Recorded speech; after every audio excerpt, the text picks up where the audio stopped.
which gives you exposure not to one company, but many companies, maybe hundreds of companies. For example, there's something called the S&P 500, which is a group of the 500 biggest companies on the stock market, essentially the 500 biggest companies in America.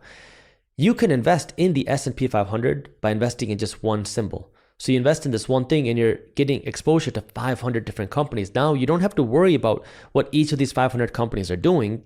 You're just investing essentially in America, the future of the American economy. If that's something you believe in, well, now every time you get paid, put in $100.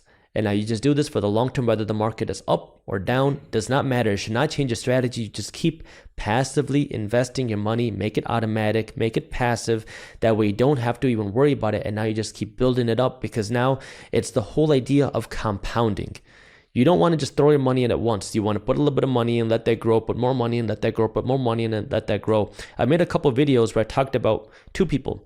One was a janitor, one worked in a school. Both of them made very little income, yet both of them retired very wealthy.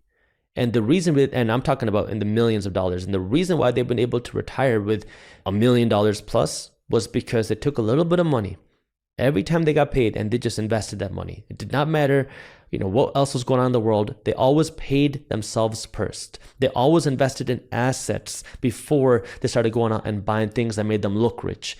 Every single time. And when you put that little bit of money to work, whether you're starting with $25 or $250 or $1,000, when you put that money to work and you do that consistently over time, you can build real wealth. I mean, if you look at a compound calculator, a few $100s a month compounded from the age of 21 to 65, getting an average rate of return. I mean, we're talking about millions, but it just starts with making that small investment first and being consistent with it and always being willing to learn. I love that.